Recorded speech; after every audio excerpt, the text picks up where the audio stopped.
प्रियंका गांधी तो लखनऊ में है, लेकिन उनके जो पति हैं रॉबर्ट वाड्रा, उनसे पूछताछ एनफोर्समेंट डायरेक्टरेट की लगातार चल रही है।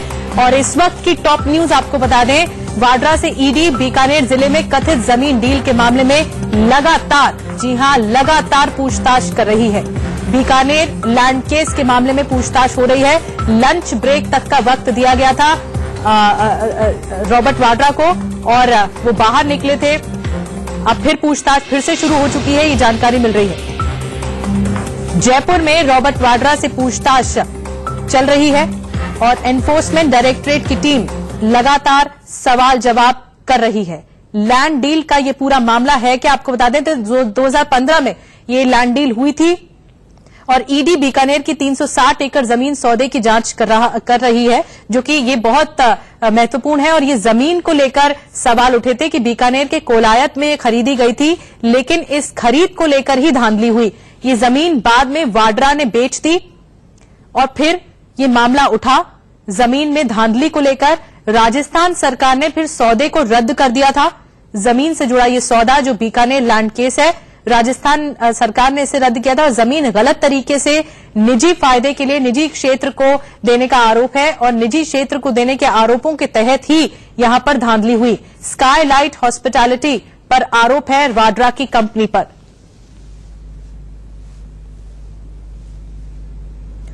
और रॉबर्ट वाड्रा से पूछताछ हो रही है तो उनकी पत्नी मिशन यूपी में जुटी हुई हैं। प्रियंका गांधी आज कैसरगंज, बहराइच, डुमरियागंज और आसपास के लोकसभा क्षेत्र के कार्यकर्ताओं से मिल रही हैं और अभी तक मिली हैं कई कार्यकर्ताओं से। आज कार्यकर्ताओं से एक फॉर्म भी भरवाया गया जिसमें उनकी जाति पूछी गई।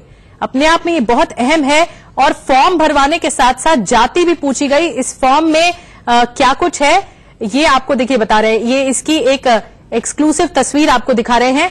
प्रियंका के साथ बैठक में ज्योतिरादित्य सिंधिया भी मौजूद थे। ये फॉर्म है जो भरवाया जा रहा है कार्यकर्ताओं से। जिस कार्यकर्ता से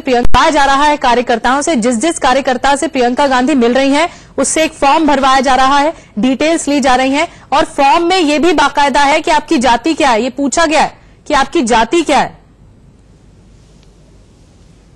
गांधी वाड्रा जिस नेताओं से मिल रही हैं, एक फॉर्म दिया जा रहा है और फॉर्म फिलअप करके देना है। हमारे साथ बातचीत करने के लिए कांग्रेस सांसद संजय सिंह जी मौजूद हैं। सर, जो फॉर्म है वो ठीक है, एक इनपुट लेने के लिए लिया जा रहा है, लेकिन उसमें जो ऑब्जेक्शनल चीज ये है कि कास्ट और सब कास्ट के बारे में भी पूछा गया है। किसी के बारे में डिटेल जानकारी अगर रिकॉर्ड में है, अगर डाटा तैयार किया जा रहा है तो उसमें सारी चीजें भरना और नोट करना बुरी बात नहीं है, लेकिन कांग्रेस ने कभी कास्टिस्ट पॉलिटिक्स न की है न करेगी।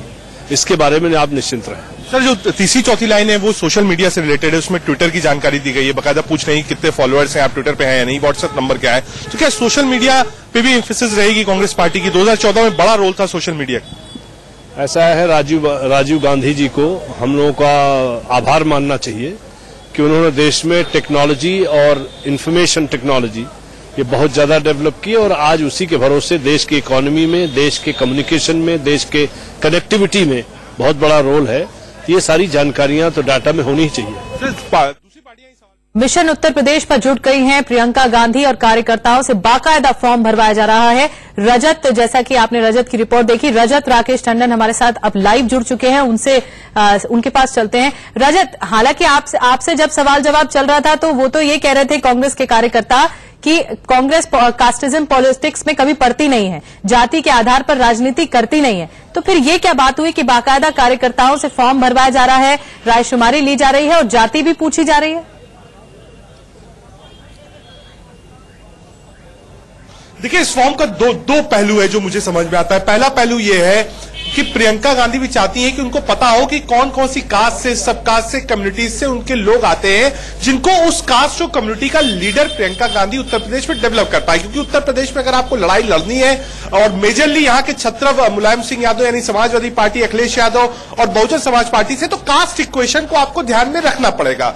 दूसरी चीज ये है कि आप एक तरफ ट्विटर की बात कर रहे हैं, एक तरफ व्हाट्सएप की बात कर रहे हैं और एक तरफ आप कास्ट और सब कास्ट पूछ रहे हैं। तो जो पर्सोना है, जो एक आप कह सकते हैं प्रियंका गांधी का एक करिश्मेटिक लीडर की तरह उनको लोग देखते हैं, उससे लोग उसको जोड़ नहीं पा रहे हैं कि अगर प्रियंका गांधी भी कास्ट पॉलिटिक्स करने लगेंगी, पूछने लगेंगी नेताओं से कि कास्ट क्या है, सब कास्ट क्या है, तो वो उनकी पर्सनालिटी को सूट नहीं करता। लेकिन एक ये भी है कि भाई जब तक आप नहीं जानेंगे कि हाँ भाई कहाँ कौन आदमी है, किस जगह किस नेता को बड़ा कर रहा है, किसको छोटा कर रहा है, कौन सी कम्युनिटी और वोट को कौन आदमी लेके आएगा। जैसे हमने देखा था छत्तीसगढ़ में तामरध्वज साहू, एक एक्सपेरिमेंट किया था राहुल गांधी ने वहां पर, और साहूओं का वोट उनको वहां मिला था। तो मुझे लगता है उसी टाइप का एक्सपेरिमेंट प्रियंका भी उत्तर प्रदेश में करना चाह रही है। ठीक है रजत, लेकिन यहाँ पर ये सवाल भी तो है ना कि क्या प्रियंका ये समझ रही हैं कि चैलेंजेस उनको गठबंधन से भी है, एसपी बीएसपी गठबंधन से भी और बीजेपी से भी, क्योंकि पूर्वांचल का प्रभाव दिया गया है उन्हें, तो ऐसे में वो ये चैलेंज स्वीकार करते ही जाती शायद पूछ रही होंगी फॉर्म के जरिए कार्यकर्ताओं से कि यहां पर तो कास्ट इक्वेशन वर्क करेगा,